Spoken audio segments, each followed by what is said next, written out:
آپ کو اور آپ کی ساری ٹیم کو بہت مبارک بھی دیتا ہوں، خراج تحسین بھی پیش کرتا ہوں، کیونکہ یہ بڑا مشکل ٹائم ہے، سب ہمارے لیے نہیں، ساری دنیا کے لیے، اور اسکول کے بچوں کے لیے یہ سب سے زیادہ مشکل ہے، کیونکہ یہ میں دیکھ رہا تھا ہمارے سے ملک جو آگے نکل چکے ہیں، یورپین امریکہ کے اندر یہ ساری ڈیبیٹ چل رہی ہے کہ کیسے اب لاک ڈاؤن میں بچوں کو گھروں میں بھی رکھو اور پڑھاؤ بھی کیسے.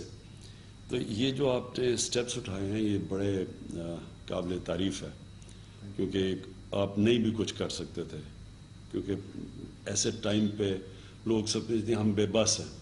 تو آپ نے جو انیشیٹو لیا یہ ڈسٹنس لرننگ کا اور یہ پھر استعمال کیے ماڈرن ٹولز، یہ انشاءاللہ اس کا اثر ہوگا ہماری ینگ جنریشن کے اوپر کہ ٹوٹلی ضائع ہے. تو مشکل افیکٹ تو ہے، لیکن وہ اتنا برا افیکٹ نہیں ہوگا جو کہ اگر آپ یہ مختلف سٹیپس نہ اٹھاتے تو شاید اور بھی زیادہ ڈیزاسٹر ہوتا.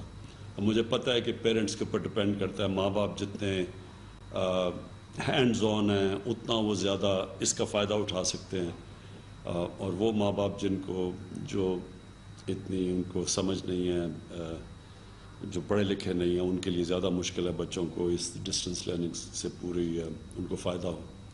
لیکن اس میں دو تین چیزیں میں آپ کو کہنا چاہتا ہوں کہ ایک جو ٹیچرز ٹریننگ ہے، میرے خیال میں اگر یہ جو اس ساری ایکسرسائز سے چیز سامنے آئی ہے وہ ٹیچرز ٹریننگ ہے، کیونکہ آپ ہمارے پاس اتنی انسٹیٹیوٹس نہیں ہیں، لیکن ہم اگر اس آن لائن اگر ٹیچرز کو ٹرین کر سکیں اور ہم ان کے لیے کورسز رکھ سکیں ٹیچرز کے لیے، یہ بہت بڑی سروس ہوگی.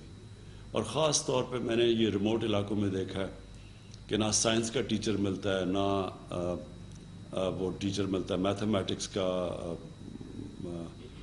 تو بڑا مشکل ہوتا ہے بچوں کے لیے. یعنی پہلے سے بچے دیہاتی علاقوں میں پیچھے رہ جاتے ہیں، تو یہ بڑا کمپنسیٹ کر سکتا ہے دور دراز علاقوں میں اگر آپ اس کا استعمال کریں. پہلے تو ٹیچرز کو بھی، لیکن پھر دور دراز علاقوں میں اگر انشاءاللہ کووڈ کے بعد بھی پھر بھی ہم پہنچ سکتے ہیں، کم از کم بہتر ایجوکیشن دے سکتے ہیں.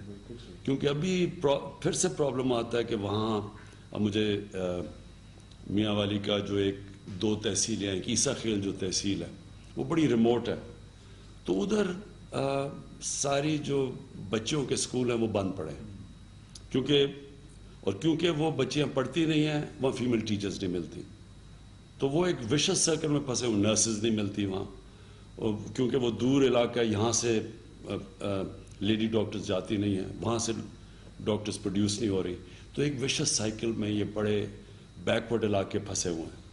تو یہ بڑی اچھی اپرچونٹی ہے کہ ہم ان علاقوں کے اندر جب تک ہمارے پاس انفراسٹرکچر نہیں ڈیولپ ہوتا تو ہم وہاں تک پہنچ سکتے ہیں اس کے ذریعے. یہ جو آپ نے نئی چیزیں آپ اور میرے خیال میں اس سے آپ نے سیکھا بھی بہت ہے، اس میں بڑی لیسنز ہیں. یہ بڑا اچھا کیا آپ نے وہ جو انٹریکشن کیا، کیونکہ جب آپ نے انٹریکشن کیا ہوگا لوگوں سے تو کئی چیزوں کا آپ کو پتہ چلا ہوگا جس سے آپ امپروو کر سکتے ہیں. جو فائنلی جو آپ کی آخر میں سمجھتا ہوں بہت بڑی کامیابی ہے، ایک کریکولم سنگل سلیبس، یعنی کور سلیبس جو ہے سارے پاکستانیوں کے لیے وہ ایک ہو. یہ میں 24 سال سے پبلک کو وعدہ کر رہا ہوں کہ جب بھی انشاءاللہ اللہ باری دے گا تو ہم ایک سلیبس لے کے آئیں گے. یہ سب سے مشکل کام ہے، یہ آسان نہیں ہوگا، آپ کو اس میں بڑی رکاوٹیں آئیں گی، لیکن اس کے علاوہ کوئی دوسری چیز نہیں ہے. یہ کرنٹ جو سسٹم ہے، یہ جو ملک میں ڈویژنز پیدا کرتا ہے، اردو میڈیم، انگلش میڈیم، دینی مدرسے، یہ ملک کو یہ ہمیں ایک قوم نہیں بننے دیتا. صحیح بات ہے. آپ جن لوگوں کے اوپر سب سے زیادہ پیسہ خرچ کرتے ہیں ان کو ڈی پاکستانائز کروا دیتے ہیں، یعنی پاکستانیت ان میں کم کر دیتے ہیں، ختم کر دیتے ہیں. یہ ہر جگہ جدھر کلونیل سسٹم آف ایجوکیشن تھا، جدھر میں وہ پڑھا تھا سنگاپور میں، وہاں چائنیز میڈیم، انگلش میڈیم، وہاں بھی پوری ایک ڈویژن آ گئی ایلیٹ کو، اور یہ ہر جگہ انڈیا کے اندر بھی انہوں نے کریپل کیا. تو یہ ایک سلیبس ایک قوم بنائے گا، اور اس کا جو کورس کورس سبجیکٹس ہیں وہ سب کو پڑھنا چاہیے. سو اس سے یہ ایک انقلاب ہے میرے لیے.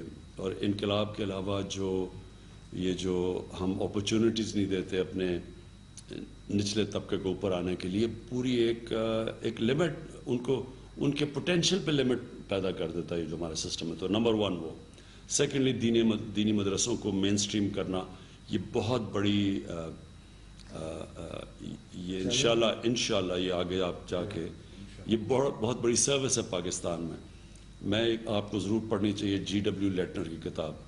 وہ میں نے پڑھی, جو پہلا گورنمنٹ کالج کا پرنسپل تھا, لائٹنر. اس نے جو پورا بتایا کہ کیسے انگریزوں نے ہمارا مسلمانوں کا ایجوکیشن سسٹم ختم کیا 1857 کے بعد. اور انگریزوں نے جب اس سے پہلے اس نے پنجاب کی لٹریسی ریٹ دکھائی تھی تقریباً 80% تھی.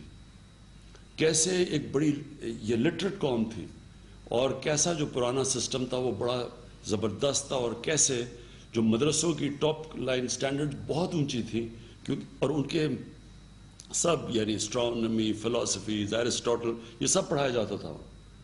اور کیسے انہوں نے ان کی انڈاؤمنٹس ختم کی اور ان کے سارے اینڈ میں ان کو تنخواہوں پہ رکھا, سٹاف کیا سسٹم. اور ایکچولی 1857 کے بعد لٹریسی گرتی گئی جو تھے. سو یہ جو آپ دینی مدرسوں کو, اور دینی مدرسوں میں سارے سکھ بھی جاتے تھے, ہندو بھی جاتے تھے, یعنی سب پڑھتے تھے وہاں جا کے.